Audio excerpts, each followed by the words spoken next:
So there was a closet to the left right there. Kick that in. Okay. So imagine what that would have been like for that I'm family playing when they Mayday got on home. Extinction for the first time. Imagine what that would have been like for that family as they got home. Like, 2 of their doors kicked in. Like, they didn't steal anything. Like, okay, the family gets home. They just had a long night at dinner. The dad always has to be so protective. He's going to be like, his wife is standing there, him and his wife, young adopted son hell? David. This is crazy. Everybody's just standing there. And the dad always has to be protective. He's just like, no, stay here. Stay here. And then he walks in the house all sneaky and shit. And imagine how that would have fucked him up psychologically. Like, what did they take? What did they take? So, like, they used to come home. You could just hide out in front of their door every once in a while, every time they leave. And you just keep kicking their door in every time they leave. Like, his dad got home. I want a divorce! I want a divorce because of you! Some crazy shit. God. Oh God. My God, Mayday's weird. But you know, that's me. Wait, Patriot, are you getting Mayday? I mean the map pack thing. Probably not right away because I'm getting Titanfall. Oh yeah. Those were the only stories that I have for now. This is weird. No, you. I can show you this really. I can show you this really funny comedian though. You should make one about a horny magical dragon. Hey, that's me. Don't talk about me like that. Horny magical dragon. Make something up like that. I'm a magical dragon. Tyler would love to horny over that shit, man. I know it. I believe in Tyler. I know, right? Oh man. I believe now. Hold on. Son of a bitch, you ruined my week. Oh my God, there's the Ripper. There's the Ripper. It's 1500. Not brag or anything, but I'm pretty. Is he alright? Abby, shut up. No. Hold on, listen to this. Listen to this. Did I mention Tyler's a complete tryhard? We're on a ship. I'm on a boat. No, come here, Abby. Okay, I got it. Oh man. Lethal. You guys are great. You guys are. This is gonna get more fun. You don't like a chode.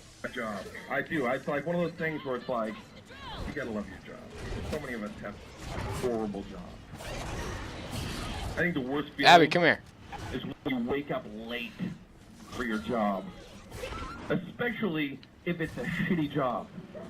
Right? Because you wake up late for your shitty life. You're late for your crappy life. How awful is that? I'm late for what I hate. Ugh. Just ugh. With a side of ugh. And you know you're late, right? When you wake up, you know it. Before you even look at the clock, you just get this feeling in your chestal section. Right? You're so comfortable and cozy, and then you're like, I'm late. You just know, and then you're like, okay, wait a minute, maybe and you look at the clock, and you're like, damn it, I am late. I hate that I'm like Nostradamus, and I predict that I'm late. I hate it. Foreseeing lateness. Right, and if you have to be to work at 8, it's always like 7:54. Just enough time to do nothing. To just lay there and go, I can't do anything. I can't even have an English muffin. What do I do? What's the one thing I want to do? You're gonna wear that fat sweater that keeps you stinking because you can't even shower. You look like Dr. Huxtable. You're like, hey, this is my Christmas sweater in July. Don't start doing that or you puff out all the stink. Hey, I'm outraged today. Yeah, you can tell. There's doors you can open with the drill. Man. I'll tell you the latest I was, right? This is the Whoa, worst. Here's the latest the I drill's a ever laser was for work. beam. I was 19. I was working at a video store, Video Horizons. Our movies are in your future. That was our slogan. Right, so I'm an employee there, and, you know, I'm just doing my job. And one day the manager comes up to me and he goes, "Hey, Dane, guess what? Good news, sport." I was like, "What?" And he goes, "You're the new manager of Video Horizons. Congratulations." And I said, "Oh my God, all my dreams have just come true." And he took out the Oh my God, all my keys, and dreams. he was super serious. My boss was really serious. He was like, "This is a lot of responsibility, Dane, okay? You gotta get in here on the bright, you gotta dust off the Uncle Bucks, you gotta, you know."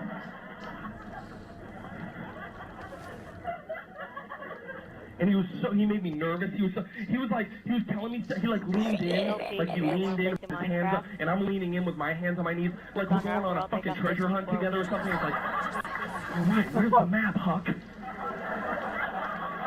I'll start in horror, you start digging in romance."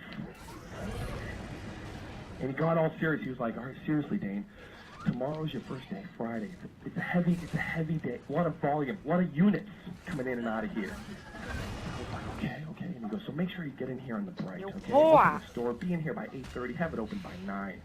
I said, yes, sir." Then he gave me the thumbs up. I gave him the thumbs up. And I was all jazzed. I wanted to feel cool. I was like, hey, throw the keys to me, right? Throw the keys. It'll look cool. Right? He's 3 feet away, but I'm like, yes. Thanks. Go home, right? I get into bed that night. I'm like, I am the new manager. Yes, okay, right? Go to sleep. All of a sudden, I wake up. I'm like, I'm late. I'm late. I look at the clock, okay? It's 1:45 in the afternoon, baby.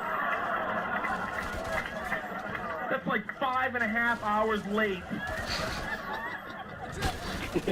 And talk about, I'm just staring at the clock, just hoping it's going to spout little legs and be like, "I'm just kidding. I was just being a stupid clock. Playing stupid clock games. Let me set it back."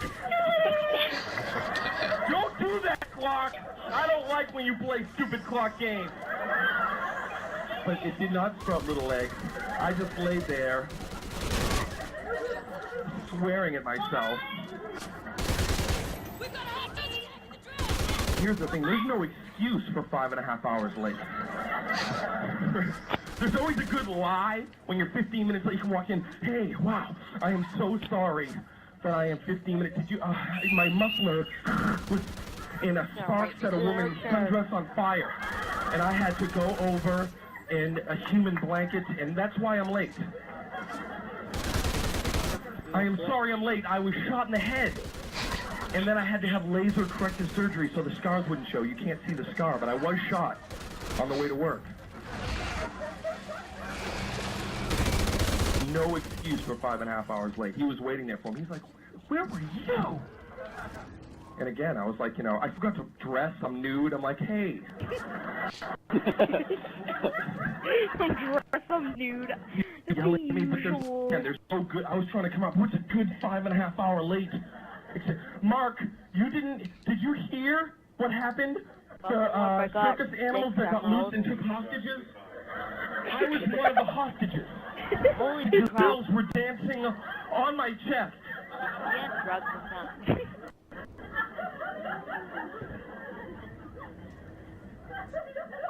This is very normal in the world. Call me some name. Call me something. I just snapped. I was like, "Hey, fuck you!" And then I'm like, "Oh, damn it. I didn't do that." And he was like, "Huh? What?" All the videos are rattling on the shelf. Fire starts coming out of his bag.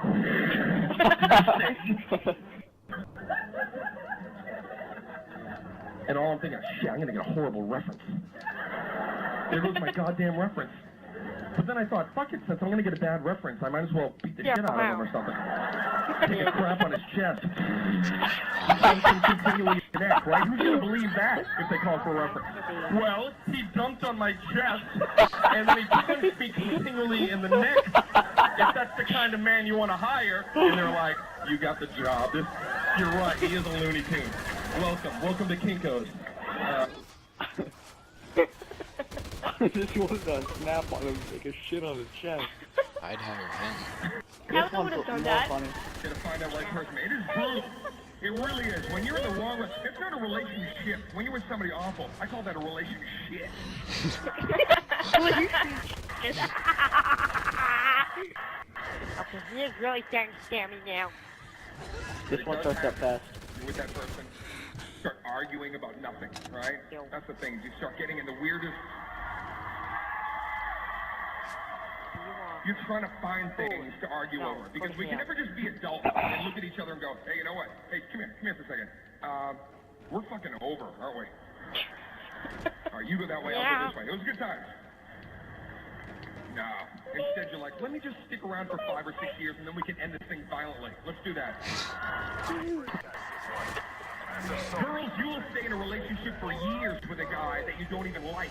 And you make the weirdest excuses. Oh my god, I have to defeat the testicle. I have to kill this testicle, dude. This testicle's so big. We're here because we're concerned about you. And he's a dickwad. We want you to just go. There's a giant ass testicle. I can't just go, Karen. Freaking testicle. Okay? Like you guys think I can just go. It's not that simple, alright? My CDs are in his truck.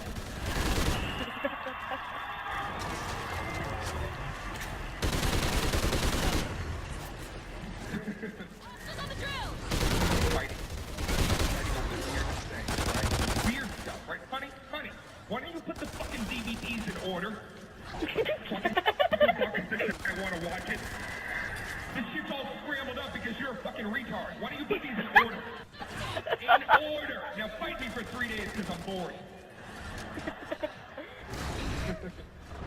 You get into it, man. You get into it. The battle has begun. And let me say this. When you're in that kind of fight, when you're in that kind of conflict, men and women, we want 2 different things. We have 2 different destinations during that fight. Girls, I'm going to tell you what guys want right now. This is our goal during the fight. We want to make you cry. Yes. Not a lot of crying. Not that heavy weeping. No, because that's obnoxious. Knock it off. Just that little tear, that one little tear, the one you try to hide by going, why would you say that? Why would you say that? The second we see that little glistening tear, we're like, yes, aha, I win, I'm the winner. Go call your mom and talk for 4 hours, I'm gonna play Xbox, I win. Hey, I'm Exactly back. right. Hey, what's up, guys? I just made my chick cry. Hey, Put your hands up!